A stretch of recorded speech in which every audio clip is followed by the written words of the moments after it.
the other position of need, or a position that we believe is a need, that's receiver. So right now we have Devontae Adams. Obviously, he's really good. Al Lazard's a pretty good receiver too. Could use an upgrade. Then at 3 we have Marquez Valdez-Scantling.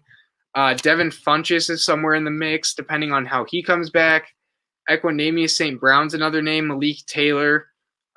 Those guys didn't really see the field as much, but receiver's definitely not out of the question for drafting. So here's one guy that I know you like as a Boilermaker. He had a really good pro day. Ran under a 4.340, which is insane. I feel like that's more common nowadays than it used to be. He had really other good measurables for like the Spark test, so that just measures like you against all the other people at the combine. He was top of the class. And the Packers are meeting with him virtually, so clearly there's an interest. Do you think the Green Bay Packers should draft Rondale Moore? All right. So for those of you that don't know yet, I do go to Purdue. I'm a big Purdue football fan, Purdue basketball fan, and I've been watching Rondale Moore play his career at Purdue. So, yeah, Blake said he had under 4.3. He had a 4.29 40-yard dash at his pro day last week. That is exactly what Tyreek Hill ran. And then he also had a 42.5-inch vertical, which is a very big deal for him as a wide receiver. And to compare that to Tyreek Hill had a 40.5-inch vertical, so 2 more inches for Rondale Moore.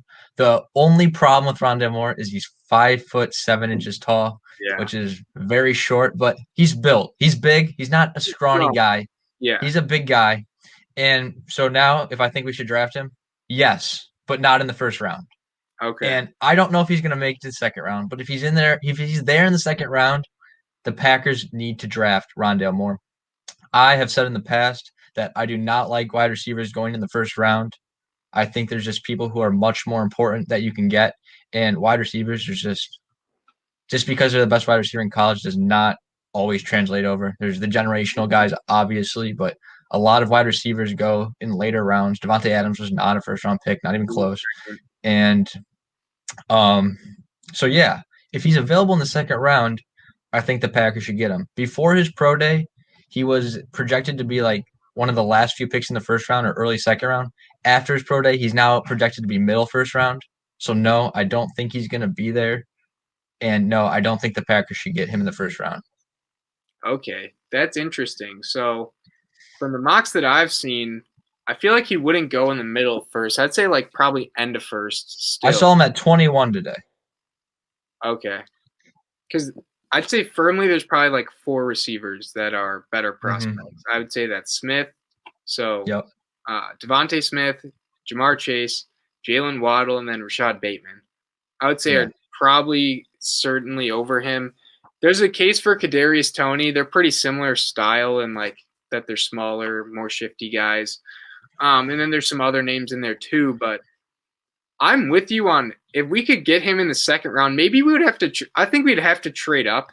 I think I was thinking about that. I would be okay to trading up like to an earlier spot in the second round if he's still there, but that's something we do on draft day. That's not something we go ahead of time. And if so you just named 4 receivers.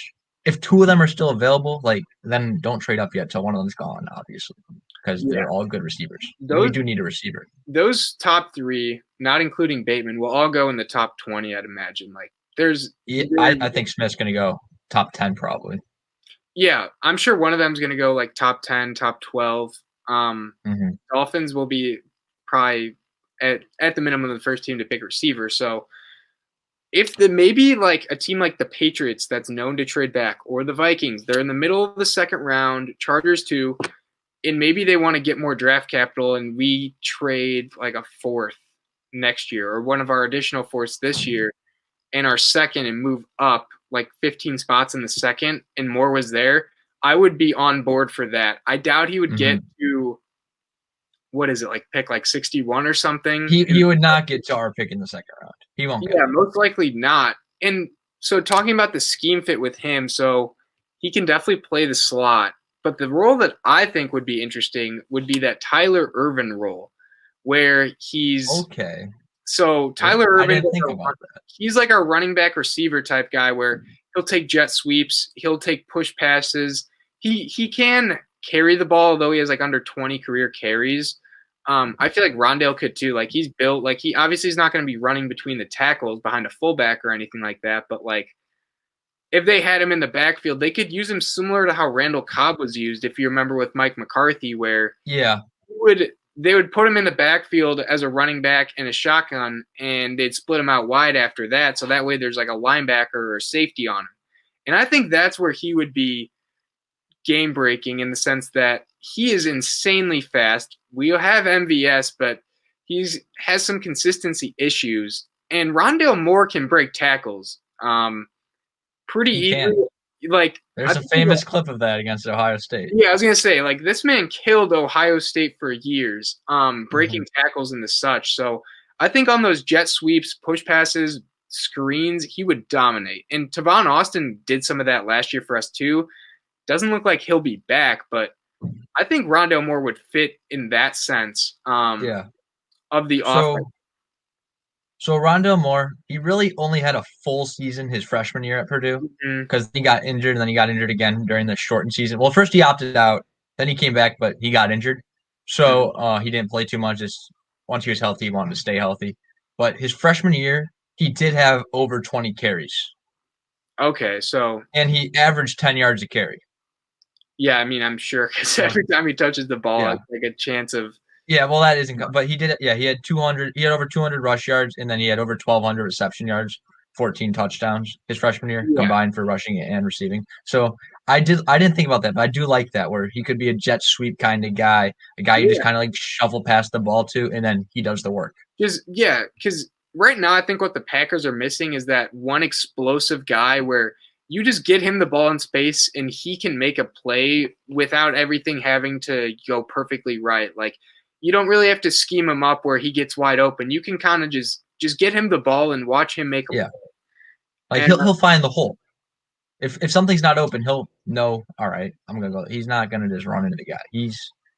he's definitely good with the ball in his hands. And like right now, like MVS, he averages over 20 yards a catch, which is just like mind boggling.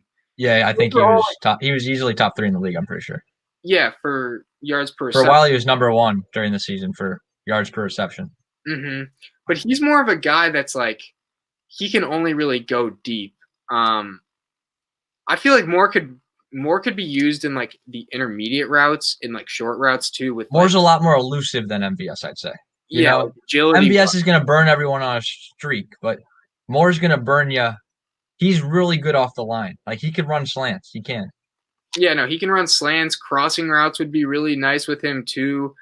He can be a huge asset for us. First round would be a little rich for my liking. I think there's probably more bigger needs in either of the trenches. Secondary. Or just a defensive guy, honestly. Yeah, whether they want to get like a third safety, nickel corner, another outside corner, maybe even an inside linebacker. There's a lot of them, but Rondale Moore would be exciting for this offense. And we've had really good history with drafting receivers in the second round. Jordy Nelson, Greg Jennings, Devontae Adams. I think that's a good list. That's a good list that people want to be a part of. That's a good list. Yeah, that's 4 right there. We don't need the first rounders. Just give them to us in the second. We'll make them work. The last 2 offensive skill positions we took in the first round were Jordan Love and Aaron Rodgers. Yeah, there we go. So yeah, I think overall consensus on this is the Packers should draft Rondale Moore in the second round. Whether that's trading up to get him or if he magically falls into our lap, he would be a huge addition. Just overall explosiveness, getting the ball in his hands. He's a playmaker.